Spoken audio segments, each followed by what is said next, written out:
Okay, this is the good part. We're going to talk about the journalism. We're going to talk about how to build audiences. I don't think any of you really got in this for the money, and if you did get in for the money, you made a big, big mistake. So let's talk about the journalism, how to engage audiences, how to grow audiences. We talked some in the last session about syndication, and I know there's some people who want to talk about syndication. But we're at this interesting moment in terms of technology where you have to decide how much of your resources are going to be spent trying to partner up or go through traditional media outlets. How much of it would be taking advantage of the ability that digital gives you to go directly to your consumers. And I think we should try and get into that and talk about it a little bit. But let's stick with syndication first for just a minute, because Brian, I know you had something you wanted to say about it. Thank you. We partner with a lot of the for-profit media, which makes us a little unusual among our peers. But they all came to us. For 4 years we were covering local government, and then the local media started knocking on our doors looking for content. And I picked up the newspaper this morning. Charlottesville Tomorrow has two stories on the front page. I got in the car, turned on the radio. My senior reporter is on a 1-hour program talking about the stories he's written. So we're partnering with radio, we're partnering with the Alt Weekly, the Daily, and one of the things in our syndication is that I don't want any money for it. We give this content to them because I want to be an equal partner with those media properties. I don't want them to tell me which stories we can or shouldn't be writing. And instead, what I want is in-kind support for marketing, for printing. They print our voter guides. We do a 16, 20-page voter guide on just the Board of Supervisors, on just City Council. And so they print that for us. The in-kind support we get adds up to more than we would ever get if they paid us per story. Brian, those stories that are in the paper this morning, are those exclusively to the paper? Yeah, well, they're exclusive to them as a media partner. They're on our website. They are on your website. So you can distribute them digitally any way you want to? Sure. So it's not holding back your digital development? No, in fact, we feed directly to the newspaper's website via RSS all the headlines that are partner stories. So the headline goes on their site automatically. The link back is to us. So all the eyeballs come to our website if you're looking at it online, but we get in the print product, which gets us to thousands more people than would ever come to our website. Yeah. I just want to expand quickly on what Molly mentioned before, the repost.us thing we've had. I've been thinking for years about the notion of an embeddable article. Why isn't the article embeddable like a YouTube video? And I was about to go build it at CUNY when Debbie Gallant found it, and it exists, really well thought through at Repost. So your article becomes embeddable like a video. It travels with your brand, your revenue, your analytics, and your links. You keep the SEO. They've found that 98% of the audience is incremental from originator to embedder, and the click-through rate, here's the beautiful part, the click-through rate from a complete article, which you'd think would be 0 because they've read it all, the opposite, it's 5 to 7%. Because they're saying, oh, I like this. They're highly qualified clicks through. I want to make sure I understand it. Why would the local newspaper in Charlottesville put an embeddable article on its site if the revenue if the revenue is going to Brian? Funny you should ask. Well, because they get more content. So the way this worked in New Jersey is with the NJ News Commons, it became the basis of a content and audience sharing network. And revenue sharing? Not yet. That's next, I hope. When I enter agreed into the calculation. So what happens is NJ Spotlight's doing great work. NJ.com said, we love your work. We would like to bring more audience to it. So they got Spotlight to join Repost. Spotlight stuff is now embeddable. NJ.com brings it tons of audience when they promote it. Yeah, right now it's Spotlight's ad there. But what I know what's going to happen is the publisher of NJ.com is going to come along and say, you know what, I can improve the revenue for both you guys. Why don't you let me just do that and we'll share revenue then? And that's the next stage. And NJ.com is for profit. Spotlight's in there. And is it metered? If it's metered, they get money out of it that way. Right now, it's just your ad appears there. Obviously, that's not, a BaristaNet post that appears in a South Jersey blog 200 miles away, that's not such a valuable ad if it's for a hairdresser. So that's where an ad network needs to come in. But it's a first important step that you have all these big and small, profit and not for profit, media entities now sharing content, sharing audience. It's also the basis then for for doing collaborative projects and more. It's a kumbaya moment. Anybody else have interesting syndication content sharing arrangements of that, Susan? So we both distribute our content and we take other people's content. So like Brian, we have an active partnership with KQED, New America Media, SF Gate. We push our content out on Yahoo News, where we have a regional local partnership. But we've also started taking content from other players. So we now publish content from the Oakland Post, which is a historically black paper, and they run our stories both in paper and on their website. And from a small group called the East Bay Citizen, it's kind of like a local Politico. So we're very interested in how we can be a platform to both push content to other people and to manage some of our editorial costs by working with reputable third parties. I just wanted to think that the common thread that Brian and, I'm sorry, I missed your name, had from New Jersey down there was the time lag. So Brian was going for 4 years, and then started to get the sharing with other people. He's talking about, you have years and then, the next step. I just wanted to kind of point that out yet again, that you have to build the brand, your brand, and then other people start to come. No? Well, In fact, a news site can now get audience faster from being embedded on the big sites. And so this becomes the basis of why I think that in New Jersey, the ecosystem is set up with what when we modeled the ecosystem at CUNY, we saw 4 legs to the stool. What I'll call beat businesses, new news organizations, networks, and public media. And we have all 4 of those in New Jersey now. So now it is a fertile ground so that news sites that start can come in will be better supported because they can more quickly get audience and get exposure and join in revenue sharing opportunities and those kinds of things. So before, if you started alone on your own, yeah, it was a longer build. Now we want this collaborative infrastructure there in the ecosystem and really treat it like that. And we're trying, New Jersey was one of the most screwed up media networks in the country, media markets in the country. We think there's an opportunity to make New Jersey a model, but the model through this ecosystem view. Anybody taking an opposite approach, saying we don't want to do sponsorships, that we have the tools we need to build the audience ourselves? Everybody wants Steve? No, everybody wants syndication arrangements. Still the best way to get audience. So can we talk about social media a little bit? Before we do, just one thing on syndication, which is within INN, I would say that Brian, respectfully, I don't know an INN member that doesn't work with an outside media commercial partner. What has changed is I've heard that the amount of effort it takes to collect the pennies that you get back may not be worth it anymore. And so people who used to charge for syndication content are now going with Creative Commons licenses that are trying to build more symbiotic relationships that aren't as transactional. Because any revenue they can squeeze out of these nonprofit for-profits is hardly worth it. They were spending more time trying to collect the money than they were actually, getting it. So I'm not suggesting that's good. I'm just saying that a lot of people have given up on trying to monetize syndication, at least on a sort of traditional one-to-one or one-to-many type approach. Dick Toffel, how much money do you make off of syndication?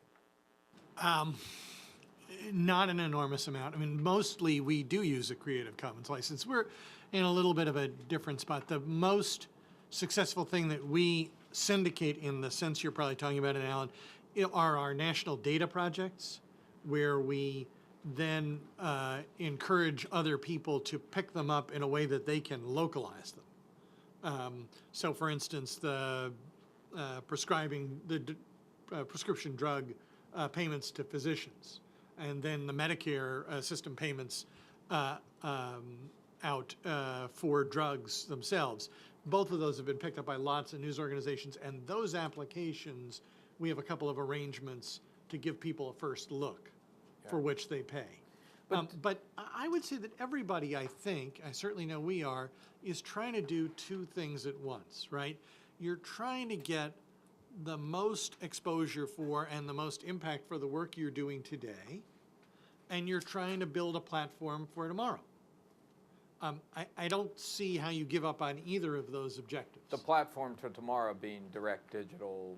Yeah, that ideally you want to get into a position where you can publish just yourself with as much impact as possible, in part because the number of outlets that are available to republish anything are dramatically shrinking. If I can just take 1 minute, there was an AP story in which I was particularly interested a couple of weeks ago for reasons I won't get into, but it was a fairly well done AP story, 1,800 words. And AP moved it on a Thursday. In the old days, that would have ended up, as we know, in hundreds of newspapers around America and on zillions of newspaper websites because they've already paid for it. One print newspaper in America picked up this story and 3 on their website. And why is that? Yeah. Yeah, the in print part is easy.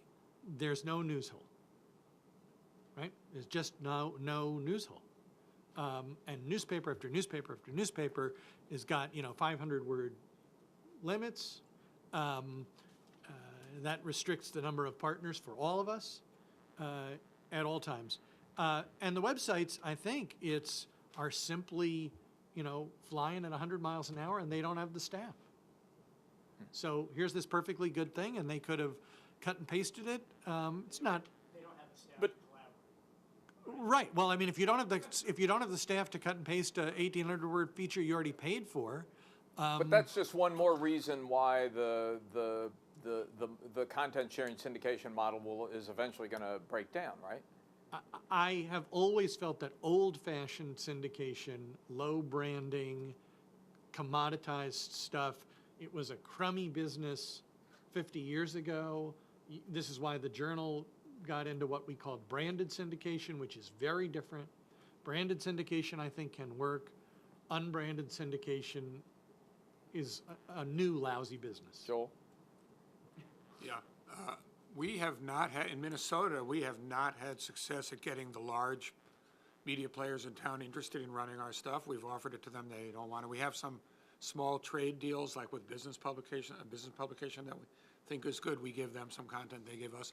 But we've run into the problem Dick described, that the big ones don't really seem to want to invest in using other people's content, or maybe they just don't like us because we're competitors. But what I wanted to do, if I could, was go to the social media Yeah, question. please, because that's where I want to go too. I mean, So, just a few things about our social media work, which I think people might find interesting. When we launched our site 6 years ago, our main way of reaching out to people and telling them what we've done was an email. We had 6,000 people who signed up to get a daily email. And they would then link, in the email, we would send links to all the stories we published in the last 24 hours. And much of our traffic came from people linking from that email. 6 years later, we still have 6,000 people on that email, even though our business is otherwise like quadrupled, okay? And what has happened instead is now most of the traffic comes from Facebook and Twitter. So we get.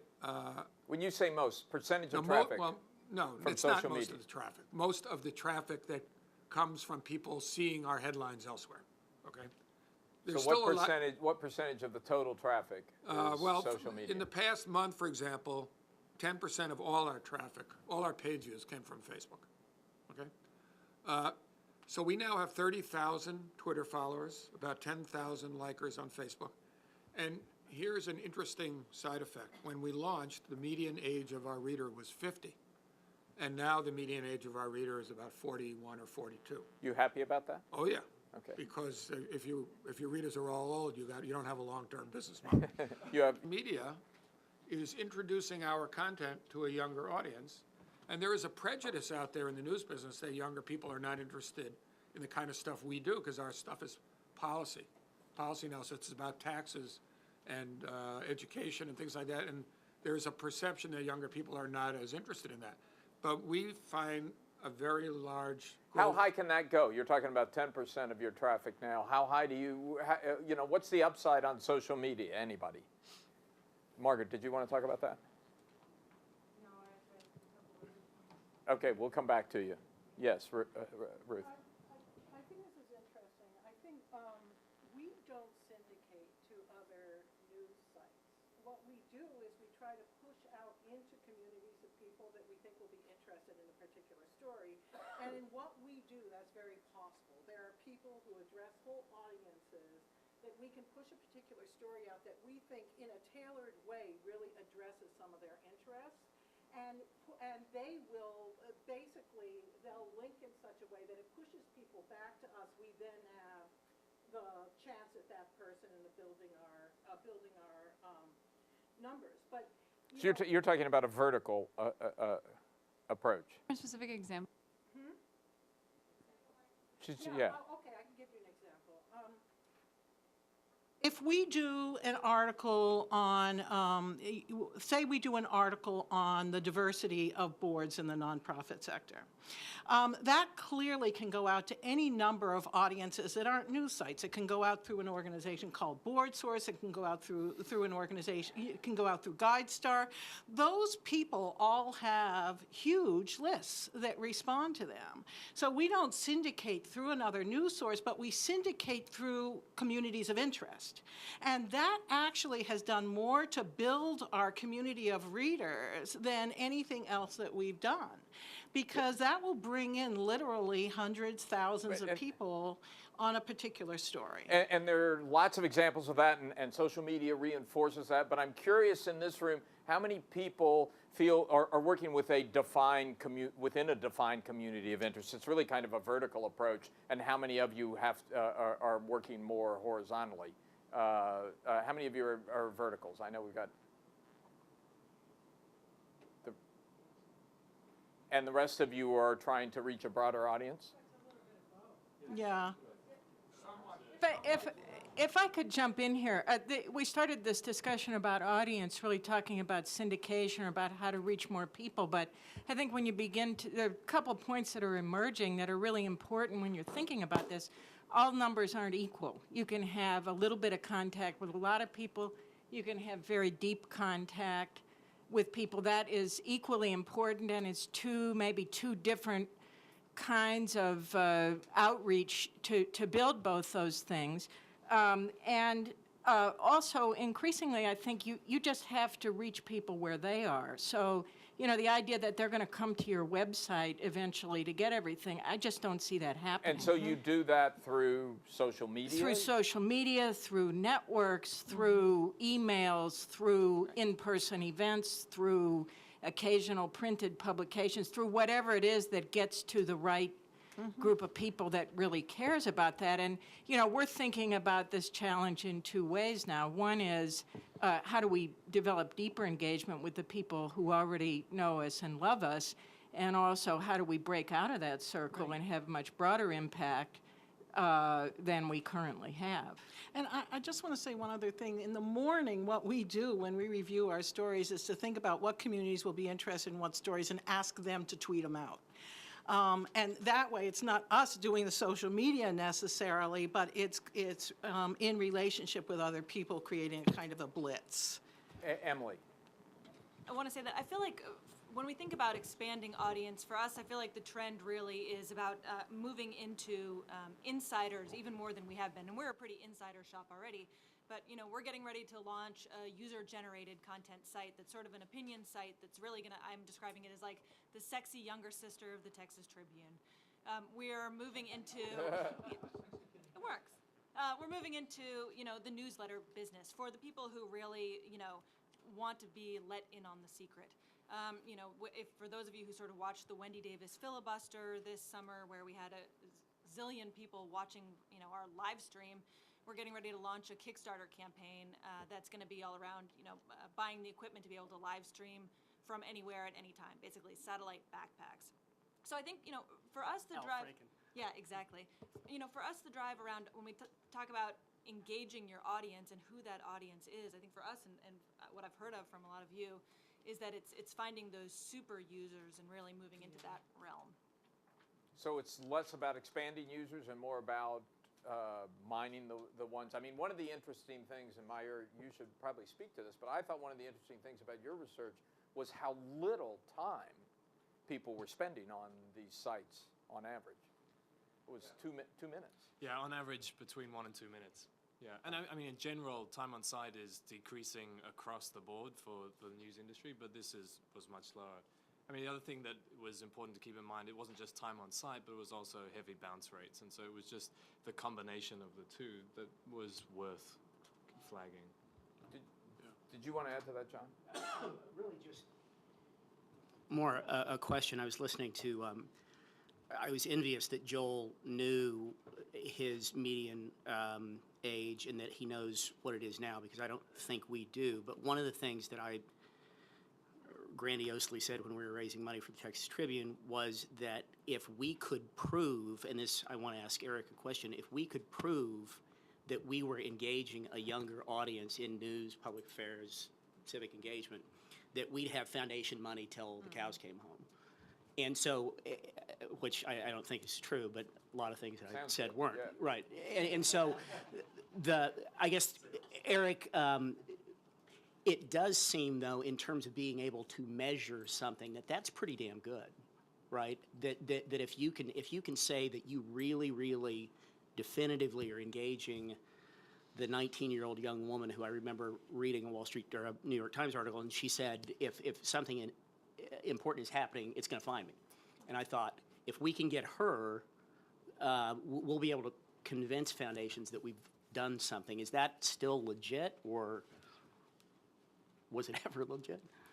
Well, you're on the way there. I mean, step one. Yeah, I'm on, right? Thank you, Jeff. This is my technology consultant, Jeff Jarvis. I'll take away your Wi-Fi now. But, yeah, I mean, step one is knowing who's using this stuff. I mean, step two, though, is knowing in what ways they're engaging with it. And step three is knowing what happens because of it. So you know, I mean, you know, whatever you know, the foundation will ask you the next question. So that's just I've noticed. that's Yeah. just what we do. That's hopeless. And I mean, to the extent that you understand what's going on, and Michael can tell you the story of something called Policy Mike, which, because of their behavior analytics and how they are able to handle things, is they've gone from 0 to millions of uniques almost, I mean, what, in a year or something? 18 months, because they figured out the idea of when you say something. And so they're able to use behavior analytics and social media and figure out when the story should be put out there. And they've got millennials talking about all. Convince a bunch of stingy foundations to turn over more money. It's metrics to actually learn and improve your audience reach. But before we leave the stingy foundations, Dan, I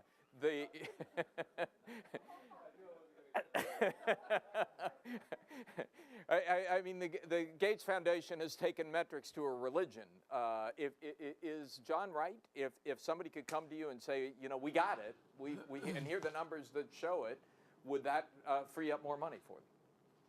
It depends. I mean, it depends on obviously, it isn't just like, did we get more 19-year-olds? I mean, I think part of it is, and part of what we've been talking about doing and we've been partnering with the Knight Foundation on is exactly what Eric said, which is, you know, at least getting, it isn't just metrics for the sake of the foundation and the funder. Hopefully these are metrics and this is information that the organization can use to actually better reach the audiences that they're trying to reach and to better actually have impact on the audiences that they want to have impact on. And so that's, what we've realized fairly quickly is, you know, we can try to force grantees to measure, but the reality is that, you know, we have to actually convince them that getting this information is valuable to their own business. I was talking to somebody the other day about this very issue, and they said to me that if the metrics go to a funder, they will immediately be corrupted. And that the only valuable metrics are the ones that you never show to the funder, but you use internally for improving. Well, I think metrics are a huge issue because we're all operating on old mass media metrics, right? We're all operating on bulk rather than relationships with individuals and impact. And so one thing that we can do as a group, I think, especially this group of sites, is to start to look at those new metrics. A, B, foundations can support it, but C, universities can start to study this stuff and can start to try to find. And I was just with my research people yesterday trying to come up with a project that attacked just this. We failed at how to figure out how to do it, but I want to start at the outcomes. What does an informed? Knight has done lots of work on this, right? What does an informed individual and community need? What do they tell us they need? What do we think they need? Both of those. Then how do we back into how we think we're going to accomplish that? And then we turn back around and say, did we accomplish that? And we have to get that kind of ethic going in what we do and look at the outcomes in people's lives that matter to them. The example I always give, in Hurricane Sandy, and Chris and I are neighbors, what we wanted to know was which streets around us had power, which didn't have, which were blocked, which Starbucks nearby had the nearest power and Wi-Fi, right? That was tangible information I needed. Here's how to get it to us, not from reporters, but from my fellow citizens. You create a platform enabling them to do that, and then you measure whether we found that stuff out. That's the new feedback loop that we need in this world. So the metrics of saying, we should not mimic old media metrics. This group of old groups has no reason to do that. What we should be mimicking, I mean, nor should we look at just engagement as time spent. That's a very good indicator of a problem. But let's look at the deeper problem and the deeper solution. Emily. Yeah, we're teaching audience engagement as part of the core reporting class for all MS students at Columbia this year, which it may be that a number of schools are doing that. I'm not sure that they are. But just to echo Jeff's point, and he knows this because he's on our advisory board, you know, this is an area of study and research for us as well.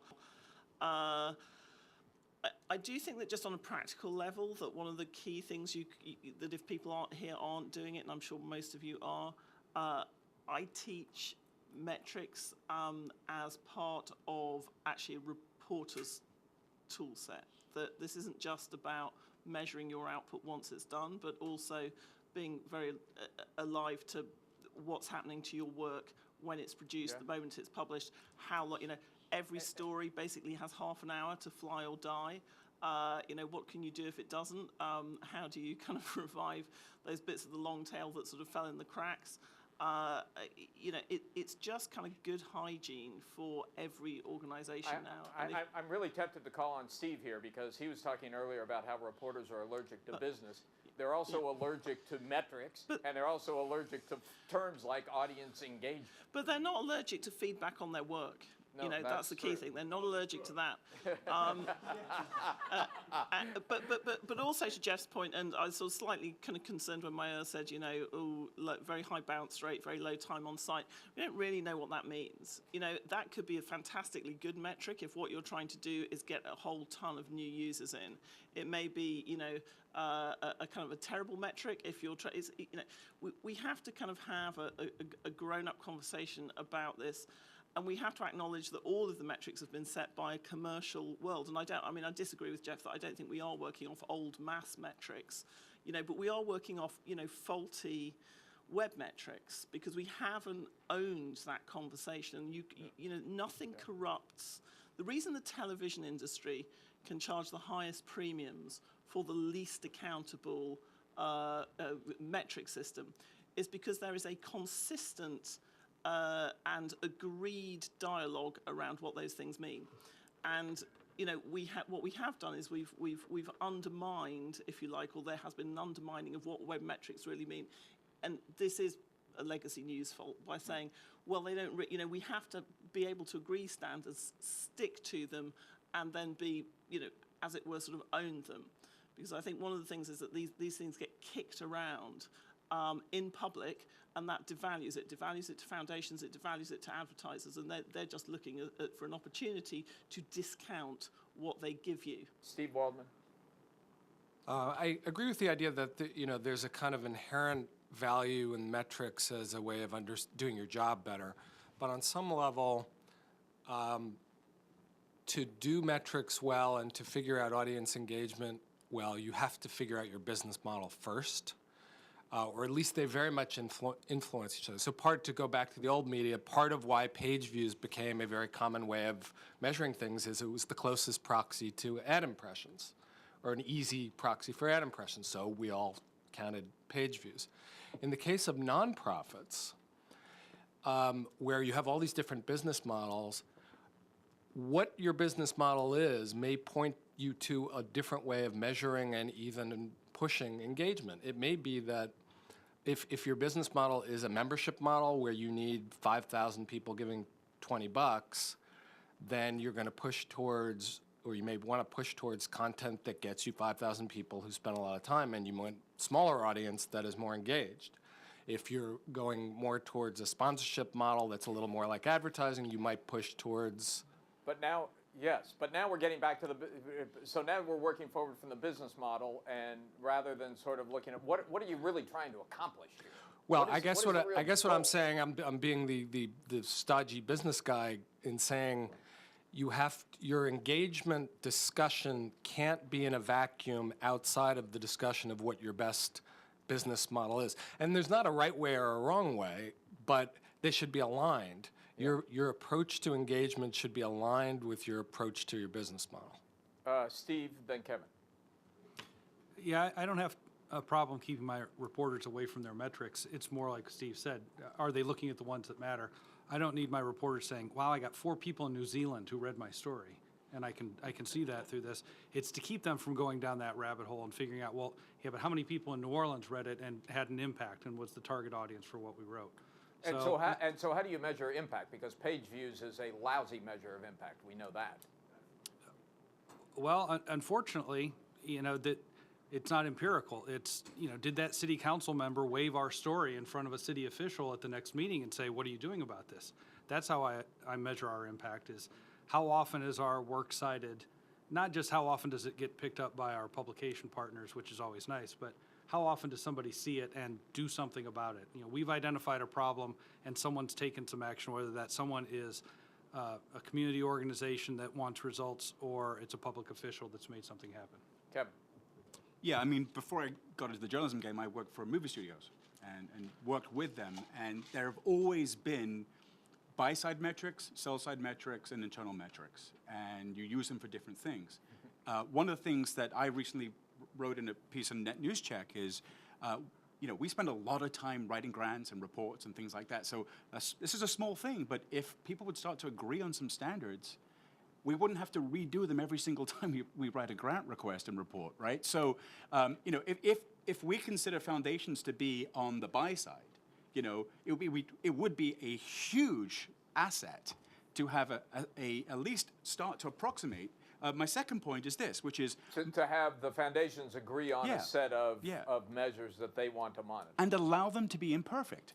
I don't know of a single perfect metric within any of the media on the buy side or the sell side. They're all approximations. I mean, Emily's point was well taken, right? So box office is a lousy indicator of how successful a film is, but so is Arbitron ratings. But the fact is that it's there's a reason why these markets move the way they do.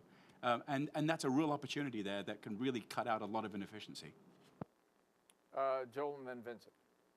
Yeah, I want to echo that. I think on the subject of measuring what we do, obviously the holy grail is real impact on people and society. I happen to personally not be interested in spending an enormous amount of time on trying to measure that in a quantitative way because I personally think it's so difficult.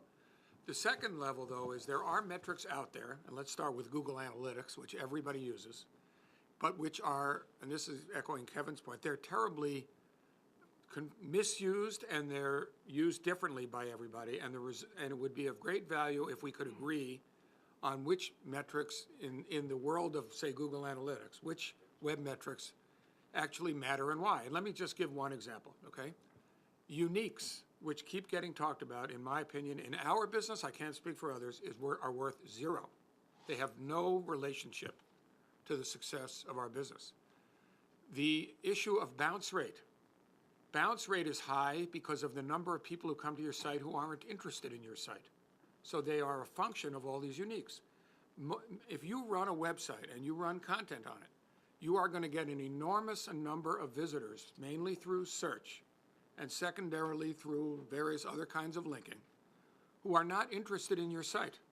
And after they will visit for 10 seconds, and then after they're gone, they won't remember if you asked them where they were, and they come from all over the world, and maybe even all over the nation, but if you're a local site, they are absolutely irrelevant to your business unless you're selling national advertising at 80 cents cost per thousand, which I recommend you not do, okay? So what we need, at least within that web world, is some agreement for the foundations, for donors, which are the measures that can count. I can tell you for us, we're interested in people who come back more than once a month. That may not sound like a lot, twice a month, but the reason we think it's so important is the behavior of people who come twice a month is radically different from the behavior of people who come once a month. And do you have that metric? Yes, of course.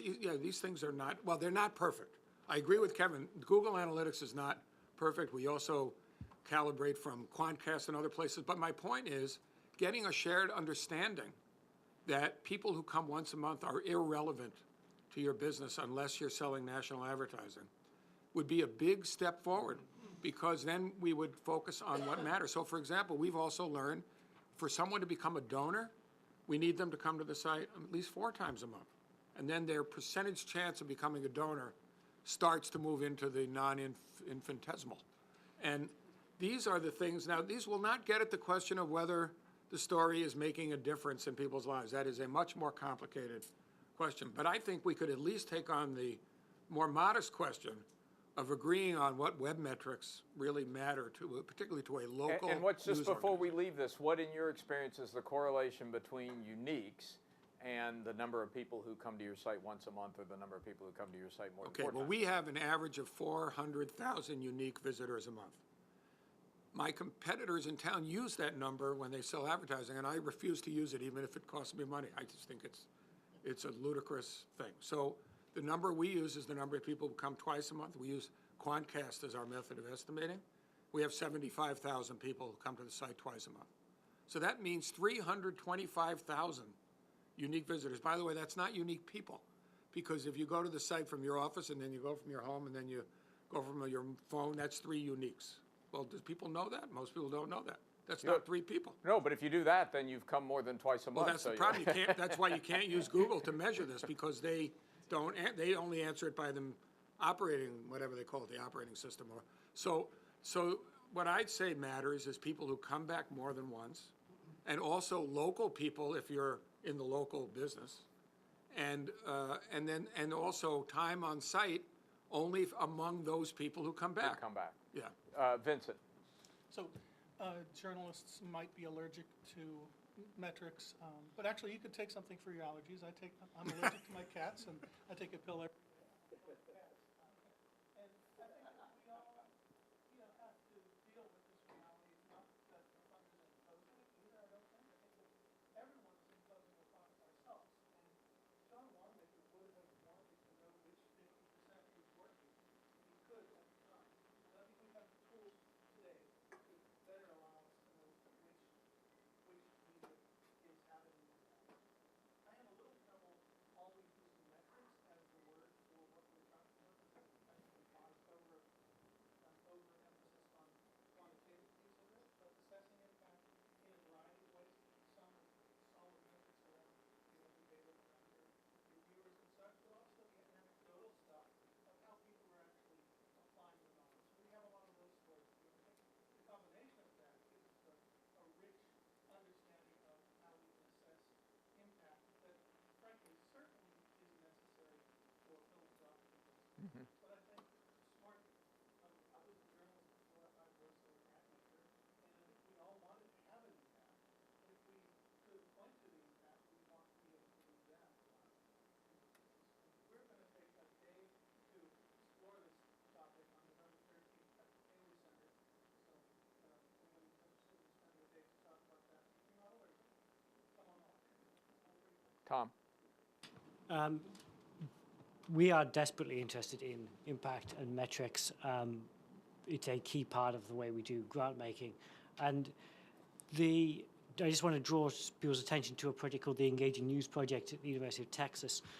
They have done a number of experiments and will continue to be doing a number of experiments around if you change your site in this way or that way, what is both the economic impact, if you say it time on site or number of uniques, but also the democratic impact. And they've explored to date changing a like button to a respect button, which increases counter-attitudinal engagement with the story. They've explored using different types of polls and journalistic engagement in comment sections.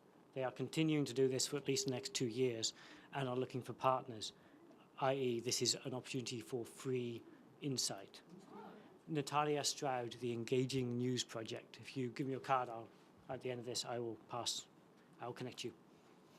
So can we go back a little bit to social media? Because if the goal is to get people who are repeat visitors to your site, is social media a good way to do that? Who's having success using social media to build audience of the sort Joel's talking about? Steve? Yeah, in the draft night report, we came out closer to the top end on, we've got about 25% of our traffic comes from Facebook and Twitter. And we're aggressive about every story that we post, sending it out on the different day parts to make sure it goes out once in the morning, afternoon, nighttime. We rotate whose duty it is to tweet out the stories on the weekends when people have a little bit more free time to read the longer stories that we do. And we found our weekend traffic went up remarkably just on retweeting our stories, maybe picking up on a quote or doing something other than the headline. But Does that build committed audience I think of the it sort does. that Joel's talking about? I think we have a lot of repeat visitors who come for that. I will definitely seize on the idea that, uniques aren't that big a deal. I like that idea. Elizabeth?